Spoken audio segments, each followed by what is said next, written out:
Good morning, starshine. Welcome to the real world. Whoa! Mortgage your house and buy Bitcoin with Breathe air. There's no second best, okay? GM. Ship posters are essential workers. So good. Bing X was hacked. Don't know if many of you use Bing X, but look, the way these hacks work is a hot wallet was hacked. You know, it's most likely over, and whatever's lost is lost. So it's likely that the worst is already gone, but out of an abundance of caution, best to remove your funds from there for now anyway. You know, just because if this goes beyond it, it's better to get your money off. It doesn't mean it's going to be an FTX collapse or anything like that. Just, you know, out of a total abundance of caution, remove funds from there for now until it all dies down. Now, Friday, 20th September, 2024, Bitcoin. Is it a good time to be buying here from a kind of day trading basis? Depends. We've had a great week overall. The market is rising up. We have resistance above. I think those highs, double top at those highs with liquidity above are probably going to get hit at some point. Is it going to be today?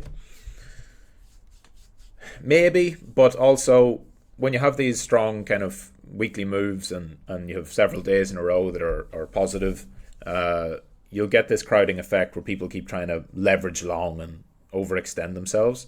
So I'd suspect today is probably going to be a choppy day. Not sure. Maybe there's going to be a really big move, but I don't know. We've had a build-up of open interest from the Fed meeting up to here. We've had a bit of a decline of that here. Price went higher. Open interest went lower, so a slight divergence there. I would be looking more at the next pullback into something like the 1 hour trend. If you take this, for example, I'd be looking at what happens if we go higher and drop back. Do we hold and hold this 1 hour trend somewhere around the 61 and 62 area? Short answer is I don't think there's going to be much in the way of day trades to be had or short-term trades overall. Possibly, you know, never say never, but looking at where we're at right now, if I take this, zoom it out, and we look at, put on the labels. New York Open, daily open, weekly open, monthly open. See here. All right, here we go.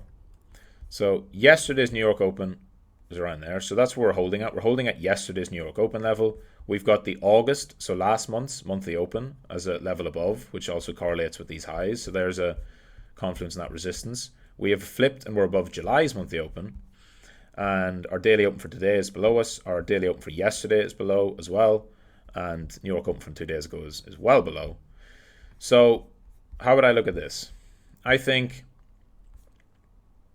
if there's going to be any move, it's probably going to come during the New York session, as that has been the trend. So that's going to happen in 3 or 4 hours time.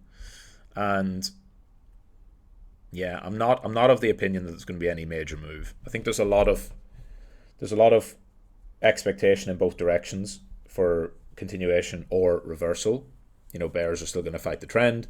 Bulls are going to be like just crowding ever more into the long side on the short term.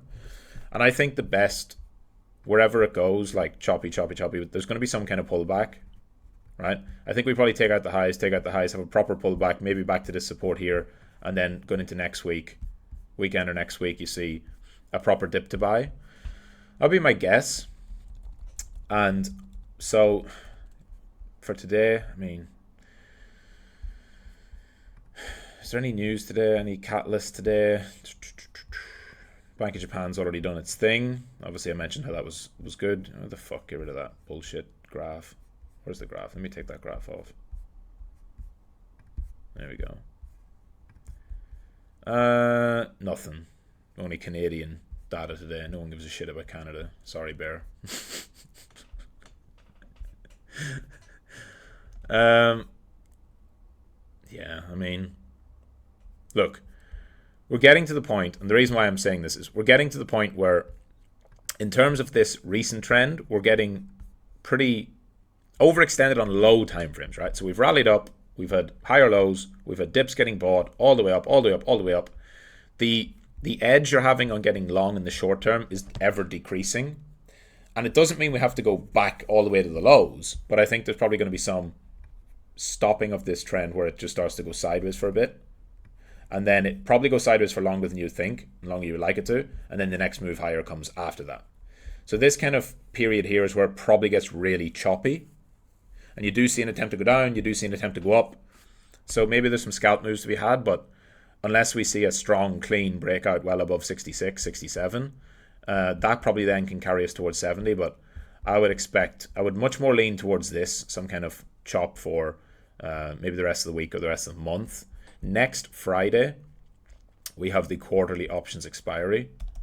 And we can now see this as it's becoming more and more relevant. As we have September 27th. We are currently at 63, 64, which is there. There's a big call wall at 65, which if it's hit, and I think it will get hit, will probably act initially as resistance. And if we can't get above 65 by early next week, we probably stay somewhere between 62 and 65 until expiry. If we do clear 65, there's not a huge amount until 70. So there is a possibility for a breakaway through that pushes you all the way up to there. But I would more expect that 65 getting hit probably rejects first time. We come back to 62, probably hold that. And as we get to next Friday over here, I think we're somewhere between 62 and 65 would be my guess. So take that for whatever it's worth and use it to inform your trading. We're in this kind of 1 hour uptrend. We're in a 4 hour uptrend. Maybe there's a dip into the 4 hour bands that's going to hold, but my expectation next is consolidation. I think the reversal we've had is good. The little mini trend we've seen is great. I think now we're going to see probably some chop. And if anything changes, I'll let you know. That's it. GM. See you later. Live stream, all of that good stuff. Any trades I take today, I'll mention in trading analysis and in the Day Trader channel as well. GM.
you.